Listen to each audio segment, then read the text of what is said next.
lifetime of knowledge.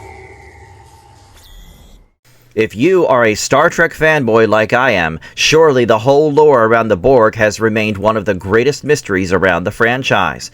As far as the Star Trek canon is concerned, there is no single definitive origin story, and I think it only adds to the fascination of the fans. I have always wanted some concrete answers to this, and the closest I can find is in the Star Trek Destiny trilogy by novelist David Mack, where he did some pretty daring things. He went on to pen down a complete origin for the Borg, and then ties it to the galaxy-wide endgame, where the Borg threat finally gets resolved. Yes, I know the books are not canon, but I am definitely intrigued by the explanation and how it ties up with the final fallout. In this video, I will take you to the root of it and explore the untold hidden origins of the first Borg.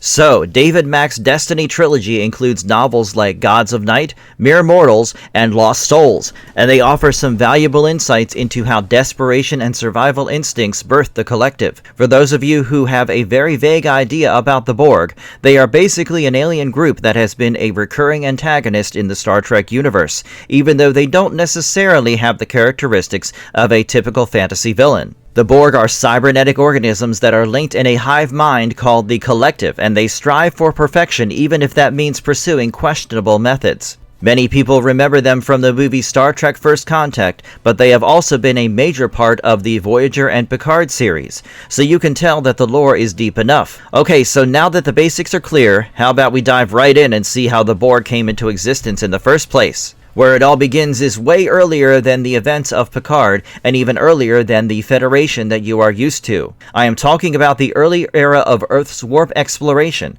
when Starfleet is still learning how fragile it really is. During the Earth-Romulan War, the starship Colombia NX02, commanded by Captain Erica Hernandez, gets badly damaged and is left with no way out as the warp capability is down. With the communications messed up, they are all isolated and quickly running out of options. In this desperate moment, Captain Hernandez does something out of the box.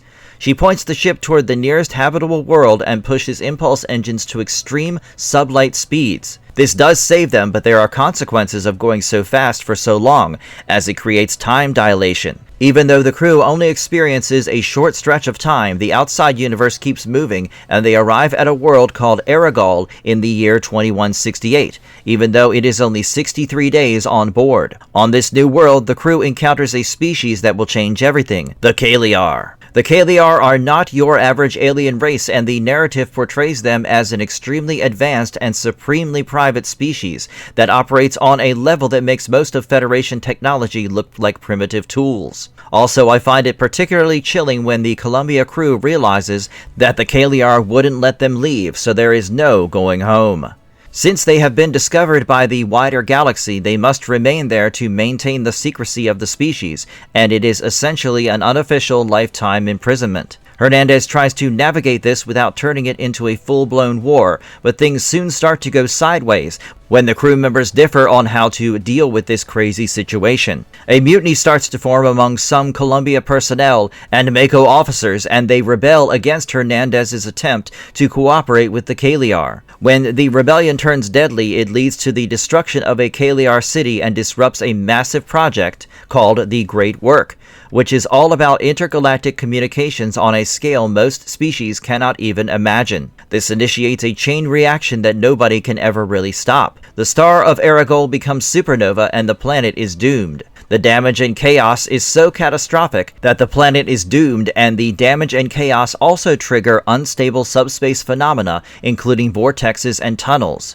While reading the novels, I really liked the whole build-up that sets up the crisis, and the entire origin plays out so dramatically. Columbia tries to escape the supernova, and the ship enters a subspace tunnel and is hit by lethal hyperphasic radiation that incinerates those on board within seconds. But there is a twist here, because some survivors are still with the Kaliar inside Kaliar city ships.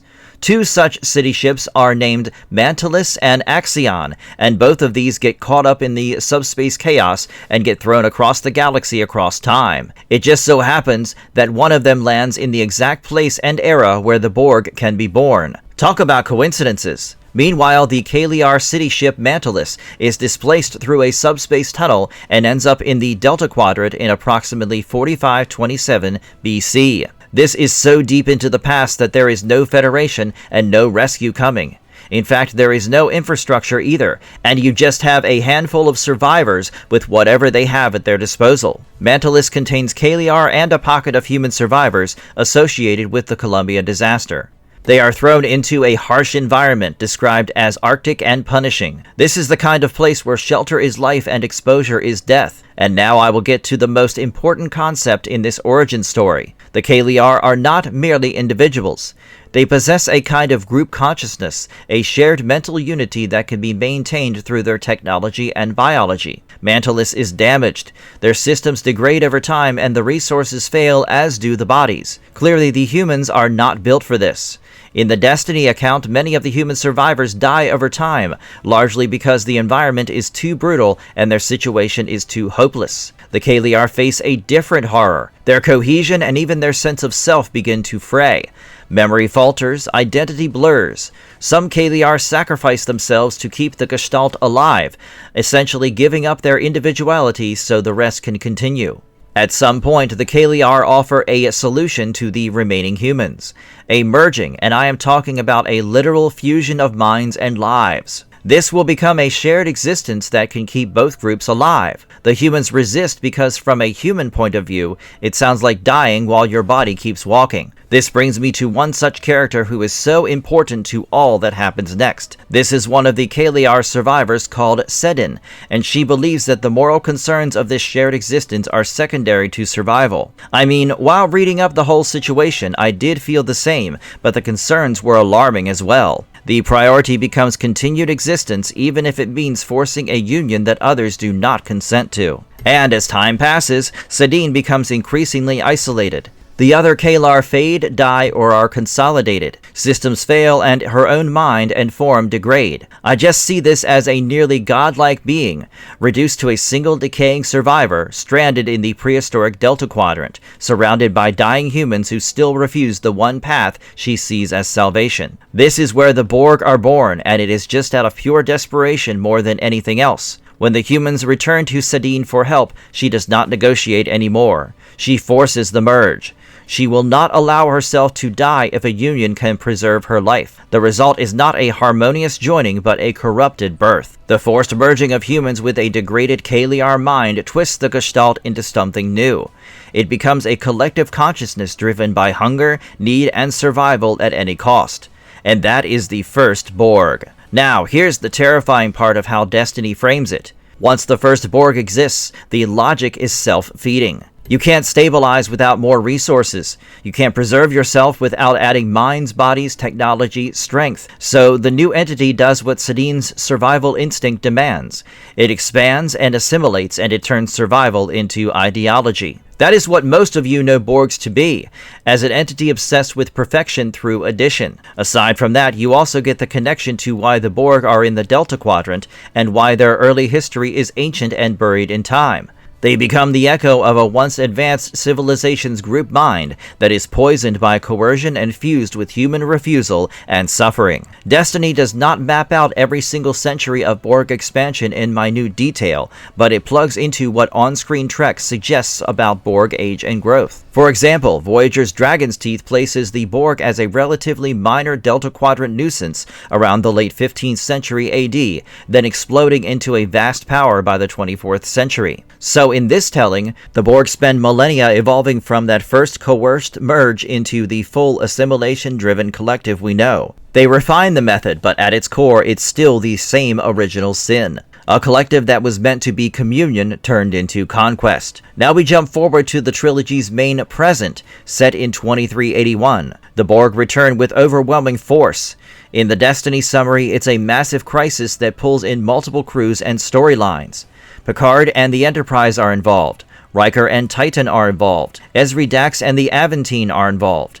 And the key link is Captain Erica Hernandez, because Hernandez did not die with the Columbia in this continuity. She becomes entwined with the Kaliar story across centuries, and she reappears as a crucial figure in the fight against the Borg. The trilogy builds toward the revelation that the Kaliar, accidentally responsible for the Borg's creation, are also the only ones capable of ending it, without simply committing genocide on an unimaginable scale. And in Lost Souls, the story culminates in the Borg collective being dismantled in the most extreme way possible. The Kaliar merge with the Borg, absorbing them back into a gestalt. The idea is not to destroy every drone, but to end the collective by transforming it. In the Trek Lit review summary of the final, the Borg threat is ended when all Borg everywhere are transformed and merged into the Kaliar gestalt, leaving the powers of the Quadrant battered and grieving. That same source also cites the staggering scale of the cost in this storyline, describing over 60 billion lives lost across major powers during the crisis. So Destiny doesn't just give you how the Borg began, but it gives you the poetic full circle. For me personally, it does make sense that centuries later, the same species has to face what they unleashed, and they pay the price to end it. Now, I have to admit here that on-screen canon has no confirmed Borg origin, and it has been purposely kept ambiguous if you ask me. However, I really enjoyed the whole backstory provided by Star Trek Destiny, and it really makes sense to me. Let me know in the comments below what you think of this lesser-known origin story, and also share your inputs on why the franchise has kept us fans in the dark for so long on this.